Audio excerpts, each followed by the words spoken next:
Peterbot and Poyo will win FNCS yet again, making them the first team to go back-to-back in FNCS since Booga and Miro in Chapter 3.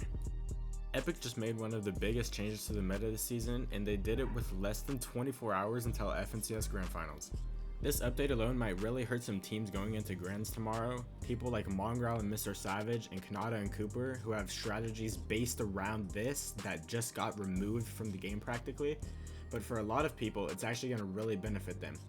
But before we get into that, we need to talk about what actually happened in the update today and why this is going to be such a huge deal for so many teams going into tomorrow's Grand Finals. I'll put it on screen right now, but this morning Fortnite Status tweeted this out. Heads up, Slurp cacti will temporarily not respawn after being destroyed between July 26th and July 29th. Slurp cacti will respawn regularly again after July 29th.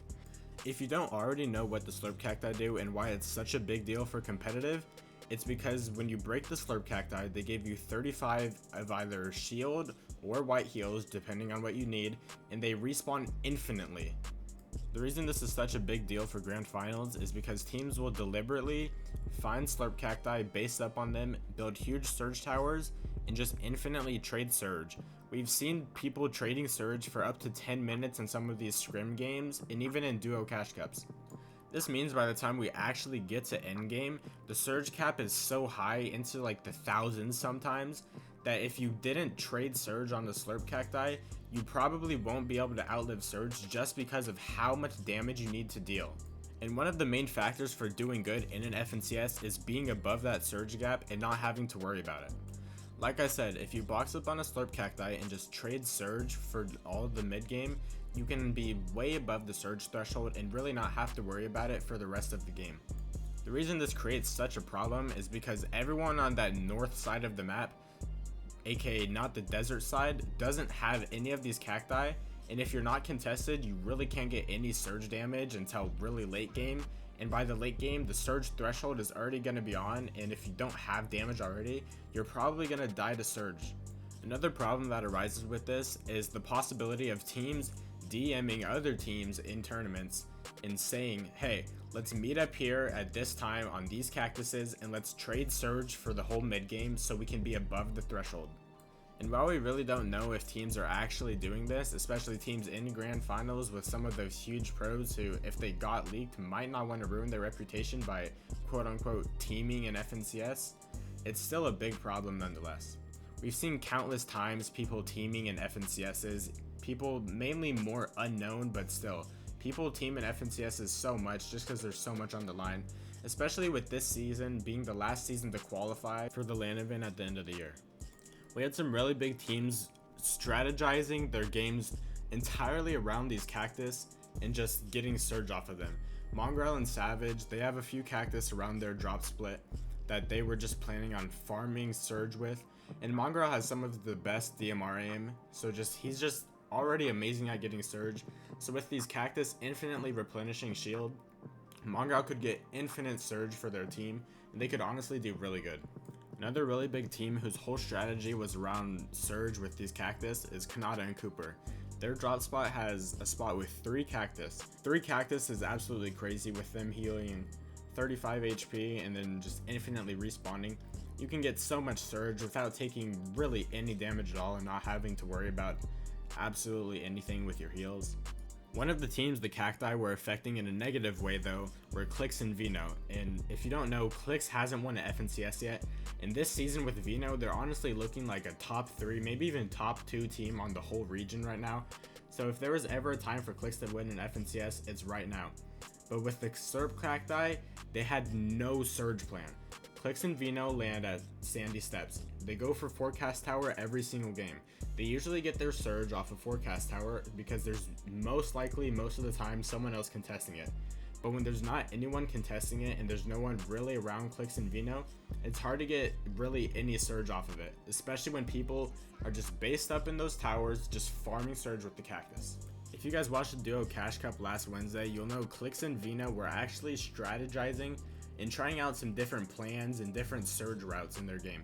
They weren't going for Forecast Tower every game, Instead, they were actually going to that south side over by Brutal Beachhead, Redline Rig, and that whole just sand area, and they were trying to go and claim a cactus before anyone else, so they had the opportunity to just trade Surge.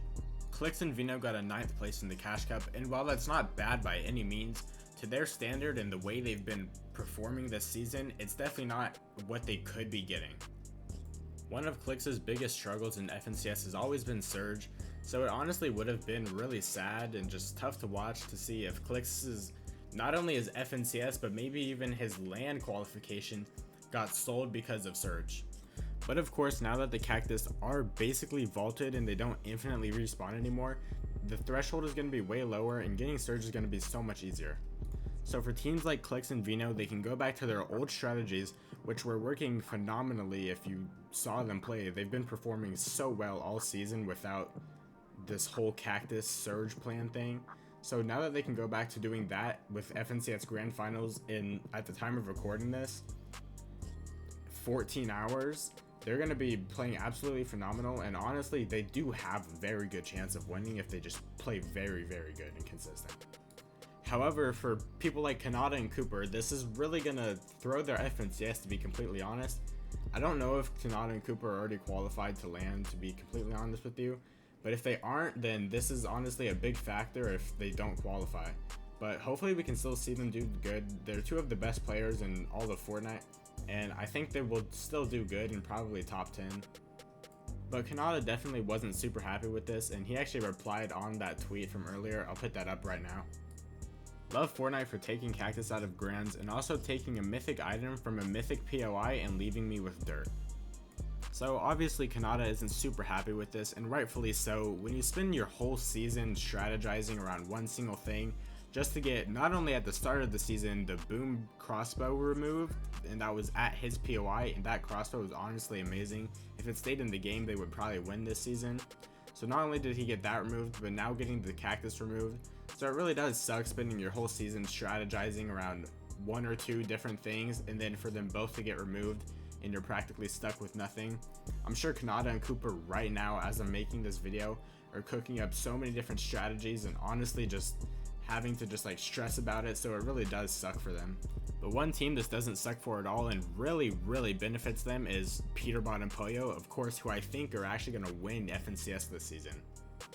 Peterbot and Pollo land at Redline Rigged, and if you don't know, Redline Rigged drops the Machinist AR, which is one of the best ARs ever added to the game, and when you put that in the hands of Peterbot, who has been accused of cheating for basically his whole entire career, you get not only some crazy clips, which I'll put one up of on screen right now.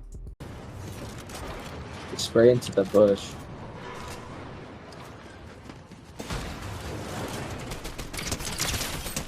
I killed him. Actually? I 200'd him. 90 white on the full kill. I got it. As you can see, that clip is just insane, and this gun in the hands of someone like Peterbot is just honestly completely lethal. But it's not the gun and the fact that Peterbot has the gun that I think is going to make them win FNCS. It's the fact that the medallion they have regenerates 75 shield over time. It's the same way that the medallions from Chapter 5 Season 1 worked at the start of the season. They just replenish your shield over time. And now that the cactuses are vaulted and people can't infinitely trade Surge, they can trade maybe about 70 damage worth before they have to start using their own shields. With this medallion, you can infinitely regen, so Peterbot and Pollo can just literally just trade Surge without having to worry about losing any of their meds, and then they can just get so much Surge off of this, and it's such a huge advantage. Peterbot also replied to the Fortnite status tweet, and I'll put that up on screen right now as well. There was a whole thread of replies, and it started with Peterbot saying, "I love this." Boop then replied saying, "Congrats on the back-to-back," and Peter replied with that with a screenshot of Pollo and Peter's Discord conversation, where Peterbot and Pollo are basically saying they're already gonna win. As you can see, Pollo said, "GG's, might as well give us a 70k now." Peterbot said, "This is so good for us," and Pollo said, "I know," and then Peterbot just said lol. So they already know that they're pretty confident they're gonna win already, and most people are saying that they're gonna win again as well. Not only that, but Peterbot and Pollo are just still looking like the absolute best team on NA right now. Last week in the Duo Cash Cup, they got 4 out of 6 wins, winning the entire thing with that same dominance we saw from last season. And of course, they won semifinals, upper bracket heats to qualify straight into grand finals. And they won qualifier week 2. So this team is still just looking like absolute, just the best players on the region right now. With that being said, that's why I personally think Peterbot is going to absolutely dominate FNCS again and win back-to-back FNCSs. This is my first sort of video going over the competitive side of Fortnite and really making a whole detailed, more like analysis type video onto it. So if you did like it, I would really appreciate if you subscribed and liked the video. And if you didn't like it, honestly, go into the comments and tell me what I should improve on and why you think it was personally bad. Also, say in the comments who you personally think is going to win FNCS and what your top 5 is going into grand finals tomorrow. Once again, thank you so much for watching. I'll see you all later.